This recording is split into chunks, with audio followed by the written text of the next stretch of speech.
Hi everyone, I'm sitting here with Melanie from One Stop Tax Strategist, and it's great to have her here because I know that she will make a great conversation, seeing as she's a podcaster herself. So I know that we'll have a great episode today. How are you, Melanie? Welcome. Oh, doing good. Thanks for having Nice. me. Nice to hear that.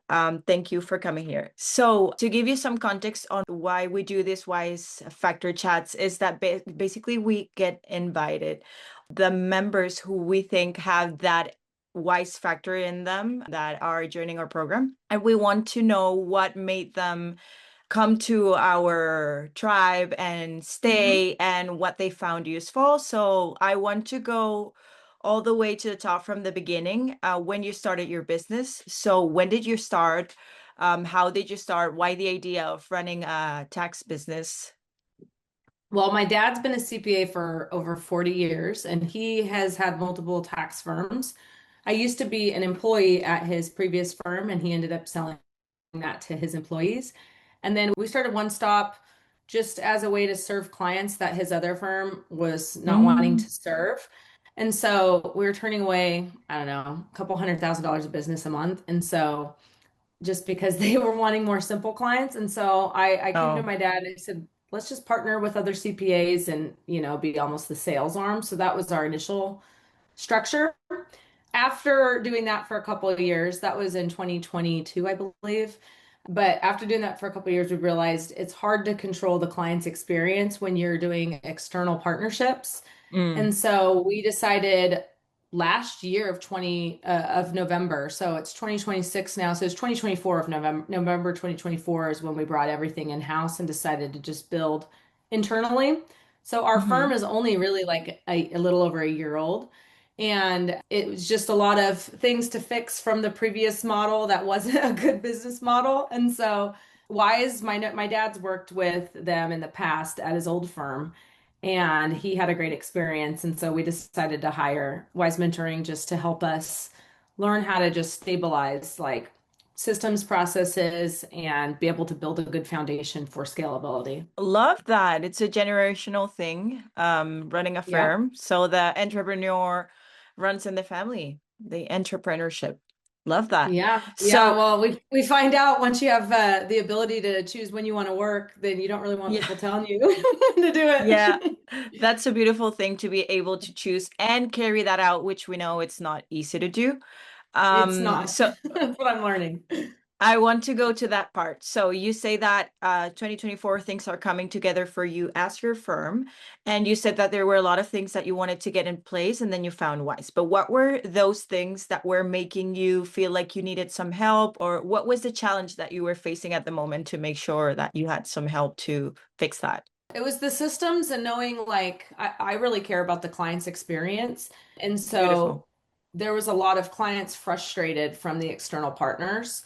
And because Mm, we couldn't control the way that they served them, we didn't have any, like they couldn't follow SOPs because they were external.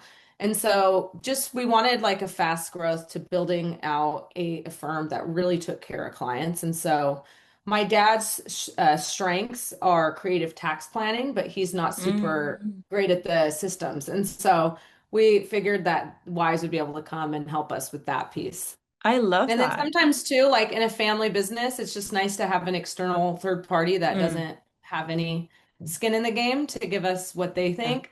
So sometimes it's like marriage counseling for business partners that are family. Yeah.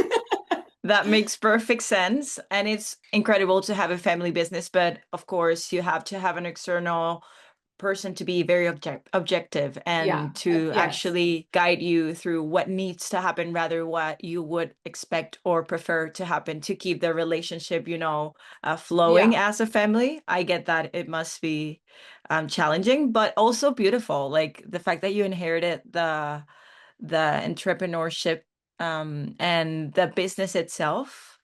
So it runs forever. That's incredible.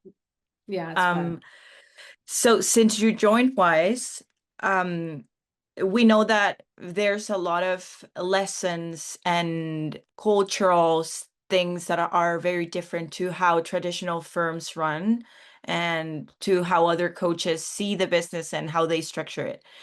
especially around mindset. So I wanted to Mhm. ask you if you felt like ever since you started with Wise, has there been a mindset shift in how you see things, how you see business, how you see staff, how you see structure?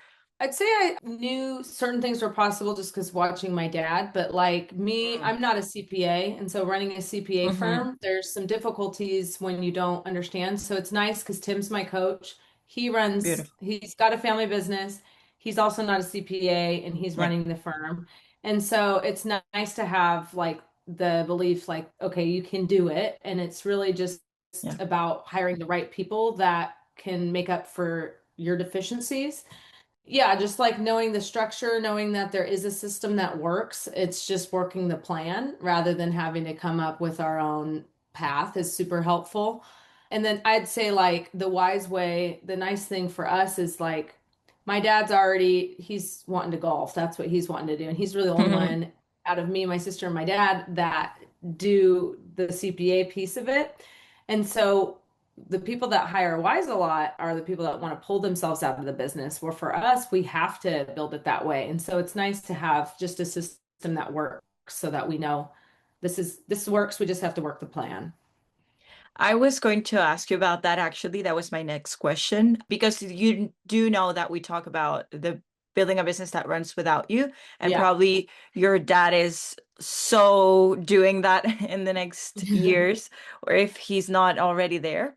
So how do you see that? What do you think about that? Because you build a business that can run Mhm. without you, but you don't necessarily have to be away from it. But would you like to be away from it one day? What's your take on that? Um, I core like one of my top core values personally is freedom. And so I want the ability to not have to work, but I really enjoy working. So to me, I want to build a team that I love being around, that, I trust that they do a great job, that I don't have to babysit. And I'd say we have that. So it's like to me, it's building. I want to be able to not have to work, but I also probably will. My husband runs a nonprofit called All In Mm. International. And we love to go to Africa. So we go to Sierra Leone, we bring our kids Oh, and stuff. And so incredible. I want to be able to go long periods of time and know that the business can be taken care of. So I just want flexibility. That makes perfect sense. Having a choice in the end. It's Yes. just being able to Hmm. choose whether you spend the day working or talking to clients, or you just go to Africa for the Yes. week. That's incredible. I love that. And I wanted to ask you, as you free up your time and you get to choose when you want to work and when you don't want to work. You just mentioned Africa. What other things do you like to do outside work that motivate you to be more free and to love that freedom that you already have? Are there any hobbies or any things that you like to dedicate your time to? I homeschool my kids. I have an 8 and a 10-year-old, so I Oh, homeschool them. And then so spending more time doing like creative stuff. When you're running a business, it's hard to I find myself just doing like just getting it done, where I would rather do more fun stuff. They have a little earring business, so kind of mm-hmm. spending more time teaching them how to build a business. Um, Incredible. and then I sing at my church, so I really enjoy Oh, music. So just doing more of that stuff, working out, travel. I love to travel, so all that stuff. okay. So your calendar is pretty busy with things that you want Yeah. to do outside work. Yeah. Yeah. But that's incredible. I understand why you love freedom. Yeah. I like freedom. So that's incredible. Melanie, what would you say to someone if someone sees this or hears this as a podcast?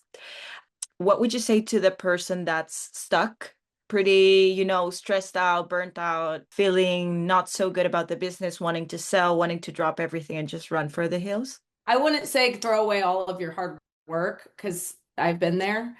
And I think it's a cyclical thing.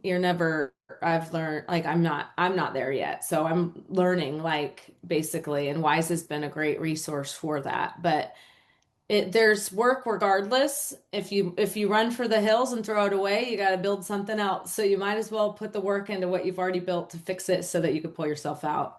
So that's my advice.